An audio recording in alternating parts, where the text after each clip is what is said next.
제가 생각을 좀 해봤는데, 최근에 지금 뭐 불거지는 이슈들, 뭐 유가, 금리, 그다음에 여러 가지 뭐 매크로적인 변수들, 뭐 고용지표, 경제지표, 뭐 금리 인하에 대한 전망, 시기, 연준의 태도 이거 좀 각설하고 오늘은 제가 전 방송에서 말씀드렸던 실전 투자 전략, 특히 이제 해외 쪽, 왜냐하면 이제 미국 주식이 이제 말씀드렸지만 센 기침 정도는 아니지만 지금 컬럭컬럭 좀 되고 있단 말입니다. 그런 것들이 지금 감기 전조 현상인지도 한번 좀 노크를 좀 해봐야 될 것 같습니다.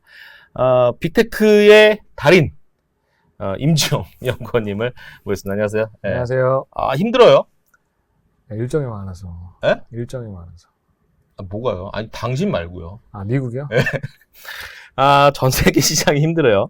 오늘 딱 두 가지만 얘기하려고 해요. 최근에 이제 임지용 연구원님하고 이제 또 국내에 담당하는 기업 분석부 또 연구원님이랑도 콜라보를 레포트를 내죠. 그래서 이제 최근에는 또 유리기판 얘기를 또 꺼내셨고, 가장 중요한 건 오늘 이겁니다. 첫 번째, 엔비디아를 필두로 한 빅테크들의 조정.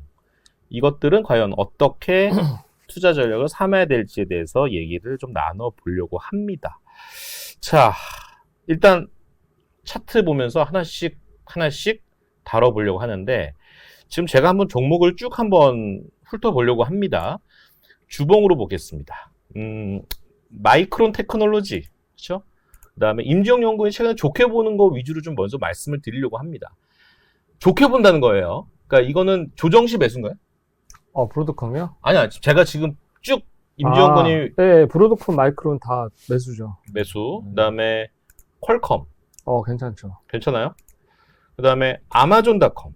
괜찮죠. AMD. 이거는 한 5%만 더 빠지면? 좋아요. 엔비디아. 이건 잘 안 빠질 것 같아요. 네. 마소. 사도 되죠. 참, 이 양반 이거 다 사는 얘기예요, 지금.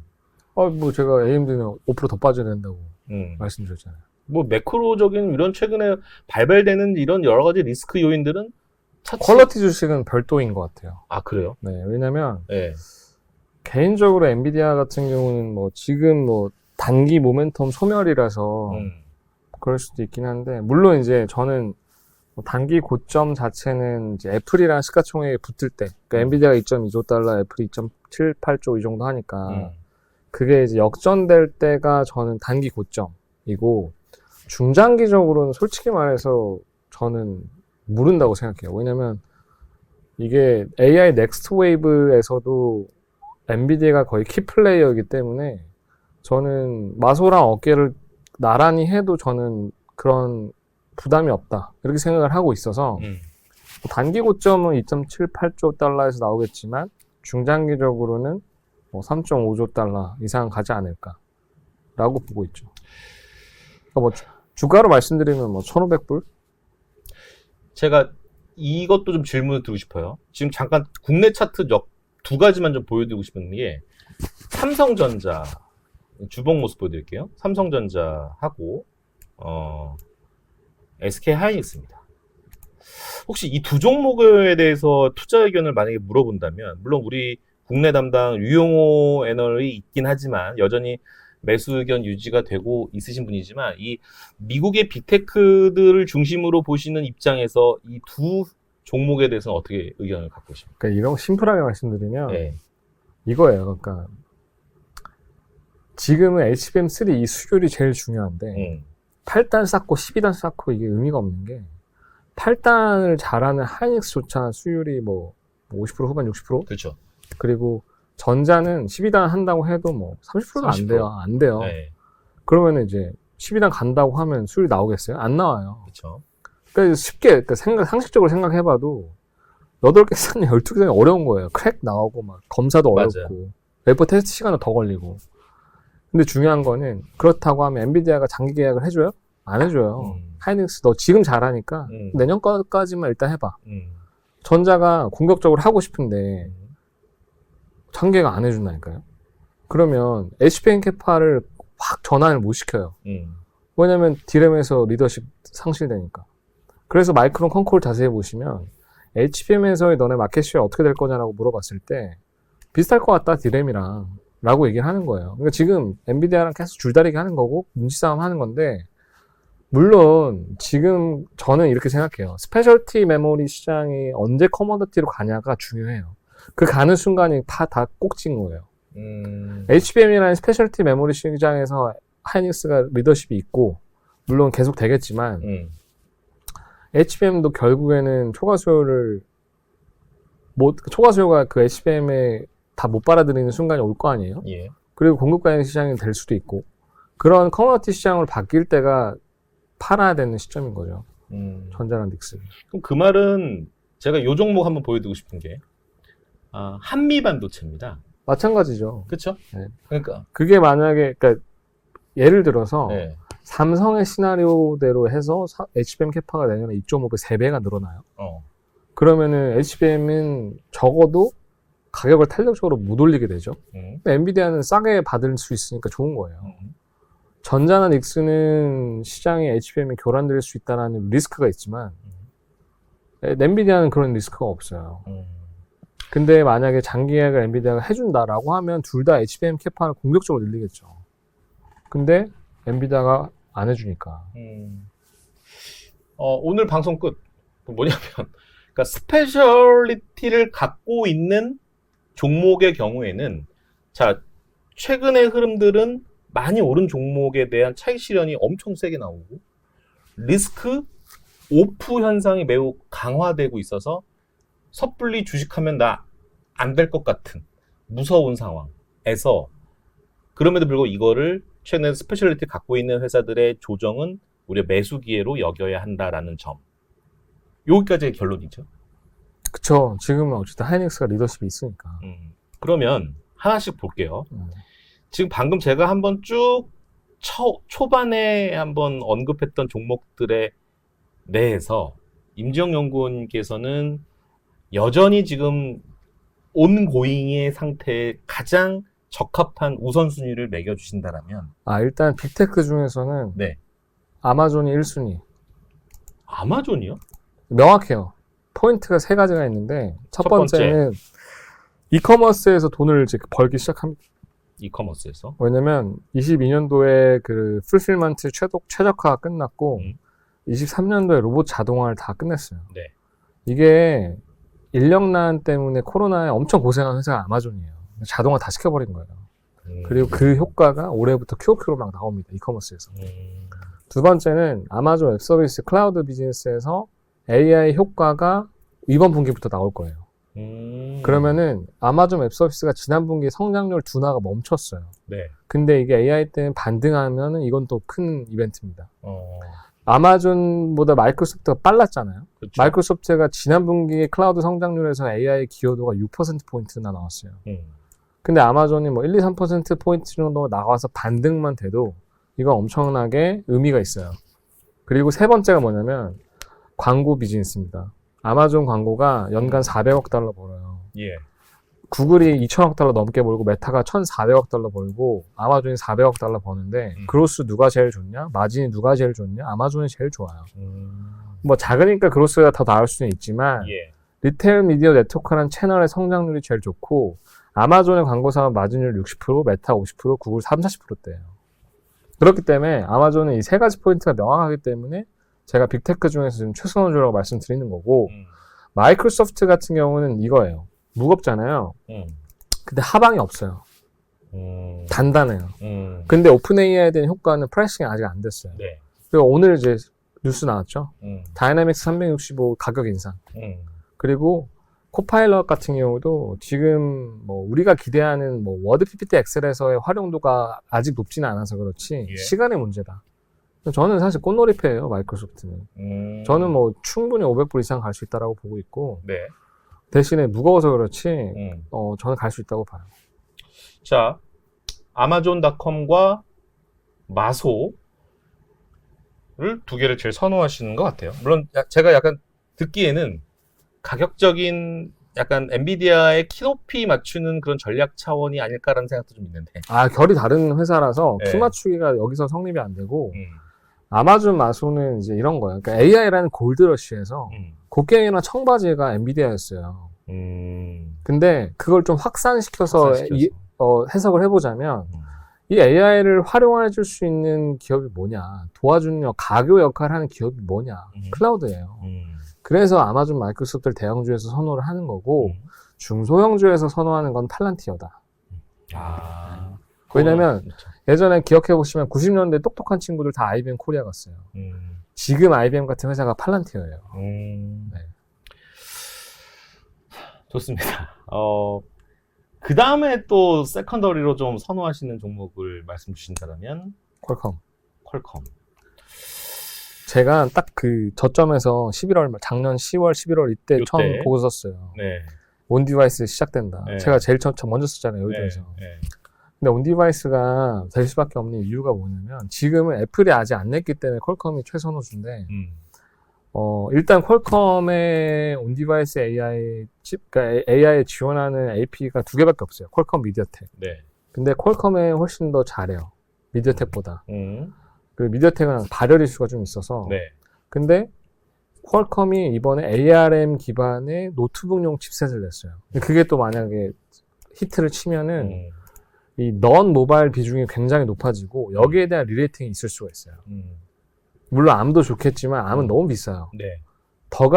안 빠지는 이유는 될 수 있지만 더 갈 이유는 못 찾는 거죠. 근데 퀄컴은 노트북에서 터져? 자동차도 계속 고성장해? 근데 모바일에서 온디바이스 때문에 부활한다고? 라는 거죠. 그런 포인트 때문에 좋게 보는 겁니다. 퀄컴, 그 다음에 지금 이제 말씀 중에 가만히 들어보면 애플도 이제 조금 AI 쪽에서 이제 찐 진성성을 좀 확인하고 있는 그런 상황이 전개가 되다 보니까 애플도 그런 관점. 2분기 말 정도에는 뭐 조금 애플은 두 가지가 있네요. 핵심이에요. 네. 첫 번째는 CEO가 경질될 수도 있어요. 팀 쿡이. 근데 그거 미국에서 CEO 리스크는 크거든요. 그렇죠. 근데 이게 아직 불확실하지만 혹시라도 이 이슈가 있으면은 애플은 조금 잠깐 있다가 대응하시는 게 낫고 두 번째는 최근에 작년이랑 가장 달라진 점이 뭐냐면 작년엔 빅4가 엔비디아 칩을 땡겼는데 네. 지금은 애플이나 테슬라 같은 세컨티어에 대해 엔비디아를 땡겨요. 예. 칩을. 네.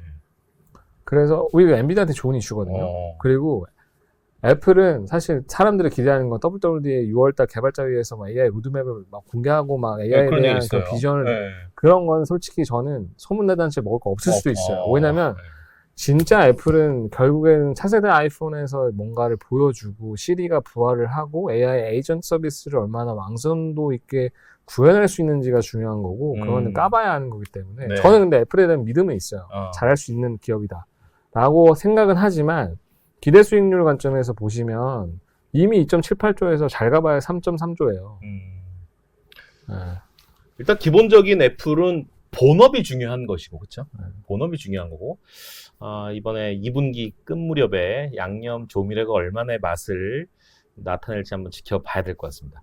잠깐 국내 주식 잠깐 얘기를 할게요. 왜냐하면 제가 썸네일에 유리기판 얘기도 잠깐 언급을 했었기 때문에 요거는 좀 점검을 한번 해야 될 것 같아요. 스티럭틱스? 예, 전기? 뭐 삼성 전기가 언급이 됐었고요. 그러니까 유리기판이라고 하는 거는 뭐 최근에 뭐 PCB에 대한 확장판인 거죠? 아니죠. 그러니까 유리 원장을 받아서 그 기판에 있는 코어 서브스트레이트만 유리로 바꾸는 건데 이거를 이제 AMD나 인텔이 고객 산 거죠. 이런 애들이 하겠다라고 하니까 자본과 돈이 가니까. 그러니까 SK 앱솔릭스라든가 뭐 전기라든가 막 하는 거고 기존에 기판 하는 애들이 그걸 하려고 하는 거죠. 근데 전기 같은 경우는 뭐 제가 담당자는 아니지만 MLCC가 턴어라운드 되면서 유리기판 때문에 밸류에이션 확장되는 스토리인 거고 SK 앱솔릭스도 되게 시리어스하게 유리기판을 하고 있지만 솔직히 말씀드릴게요. 유리기판은 지금은 장비 애들이 이제 당장 발주 나오고 실적에 꽂히니까 갈 수는 있지만 이거는 실제로 양산에서 수율이 되고 안 되고는 엄청 먼 이슈예요. 물음표고. 네. 그렇죠. 이거는 테마이기 때문에 테마로 대응하시는 게 맞지. 이걸 지금 당장 전기를 막 뭐 SK 앱솔릭스를 막 이렇게 해야 되는 건 아니라고 생각해요. 테마로서 스터디가 필요한 영역이지. 이걸 적극적으로 주식 매매에 활용하겠다고 하긴 저는 좀 늦었어요. 좀 늦었다. 네. 그러니까 반도체 기판이 이제 좀 약간 대면적이 되고 열을 도 많이 가하니까 좀 휘어지는 현상을 또 막. 그죠. 이게 여유리 개판의 막고. 장점이 네. 휘는 거 맞고 어. 노안 공정할 때 평탄하게 균일한 패터닝을 할 수가 있고 어. 거칠기 조도를 이제 제어하게 하니까 발열 제어에도 유리하고 그러니까 명확한 장점이 있는데 실제로 이거 유리가 뚫리기 어려워요. 그리고 이제 그 TGV 공정이라는 것도 아직 기술 표준도 없는 상황이고 레이저로 해야 되는 거야? 레이저로 좀 지지고 거기다가 이제 뭐 연마제나 뭐 식각을 하는 거죠. 화학제로. 관련된 종목들만 보여드릴게요. 일단 피롭틱스가 거론되고 있고요. 유리 기판은. 그 다음에 SKC. 이제 SKC는 이제 이렇게 보시면 되죠. 뭐 삼성전기 SKC가 한테 납품이 되어서 이제 그들이 만들어서 이거를 뭐 AMD나 뭐 이런 쪽으로 납품을 하는 그런 공정이죠. 과정이죠. JNTC 뭐 유리 소재한다고 소재 하니까. 그렇죠. 이런 식으로 좀 약간 테마가 되고 있는 종목. 그러니까 이게 인텔이 제시한 게 2030년이고 그리고 그것보다 빨라질 수는 있겠지만 그 SKC 앱솔릭스가 이제 AMAT라는 글로벌 미국 장비사한테 투자를 받아서 여기서 되게 시리어스하게 하고 있고 전기도 되게 열심히 하고 있고 하는 건 맞는데 될 수도 있다고는 생각하는데 실제로 완성된 제품이 나와서 실적에 꽂히는 건 되게 먼 이야기고 지금은 이제 테스트 장비 정도 나오겠죠. 그리고 장비 정도는 나오고 뭐 신사업으로 얘기는 나오겠지만 이게 모멘텀으로 멀티플을 땡길 수 있을까라는 거는 좀 약간 캐스터 마크는 있죠. 최근에 이제 언론 기사를 보면 삼성전기 대표이사까지 나와가지고 이제 유리기판 얘기를 꺼냈으니까 그러니까 투자자들은 이거 뭐야 강력한 모멘텀이 드디어 왔어 그러면서 기존에 원래 사업을 하던 삼성전기 입장에서는 MLCC 이런 게 더 좋아야 되잖아요. 또 핸셋 관련된 휴대폰 잘 팔려야 되고 이런 게 좀 더 중요한데 그러니까 뭐 목마르던 그런 상황에서 이렇게 마시는 음료수가 이렇게 탁 어쨌든 그렇게 좀 일단은 내용들을 점검을 좀 할게요. 뭐니 해도 지금 시장이 상당히 힘들죠. 계속 한 며칠간 계속 엎치락뒤치락 엎치락뒤치락이 아니죠. 계속 뒤치락뒤치락 하고 있습니다. 힘든 과정에서 이 해외 주식을 투자하시는 우리 저번 시간에 김한 연구원에 대한 투자 전략이 이거였거든요. 조정시 매수. 달라질 건 없다. 이런 얘기였어요. 실제로 무엇을 오늘 임주영 연구원이 모셔가지고 이런 얘기를 나눠봤는데 너무 이제 큰 종목들 위주로 얘기했는데 여전히 이 빅테크 외에는 지금 더 선호하시는 섹터나 뭐 좀 점검해야 될 요거는 좀 제가 마지막으로 한 말씀만 드리면 AI는 타임라인별로 전략이 달라져야 돼요. 다시요. AI 타임라인별로 투자 전략이 달라져야 되는데 지금은 주도주가 하드웨어 인프라잖아요. 하드웨어. 하드웨어 인프라인데 이것도 인프라? 사실 7분 응선은 왔어요.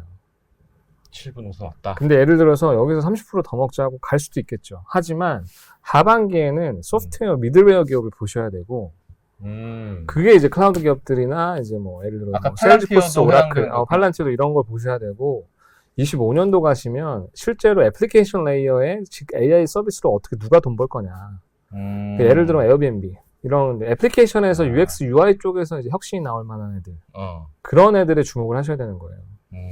그게 뭐 예를 들어 에어비앤비라는 거지.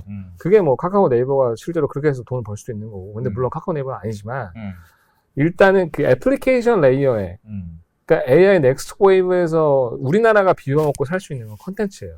컨텐츠. 로봇 바이오 컨텐츠가 있는데 뭐에서 대박이 나올지 모르는데 우리나라는 그나마 컨텐츠 산업이 그나마 저는 경쟁력이 있다고 생각을 하기 때문에 컨텐츠 엔터 이런 쪽. 그러니까 극도로 향상된 생산성 그 사회에서는 잉여 시간에 우리가 뭘 할지를 고민을 해야 되는데 콘텐츠에 돈 쓸 거 아니에요. 저는 그렇게 생각해요. 알겠습니다. 지금 찾았어요? 찾고 있습니다. 찾고 있어요? 알겠습니다. 일단 뭐 이렇게 타임라인별로 AI 테마도 그렇게 좀 약간 세분화할 필요가 있다라는 마지막 조언이었습니다.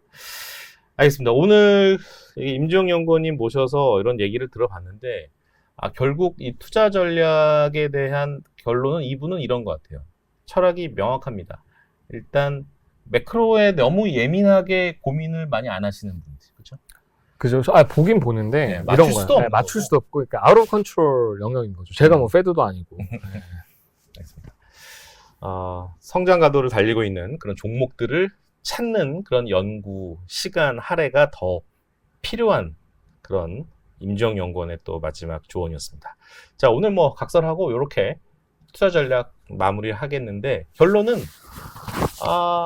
아직 끝은 아니다라는 생각이에요. 그래서 너무 낙담하지 마시고 더 분발하시는 투자 전략을 능동적으로 적극적으로 하셔도 되겠다라는 생각이 듭니다. 오늘 화목한 런치스탁은 여기서 마치겠습니다. 감사합니다.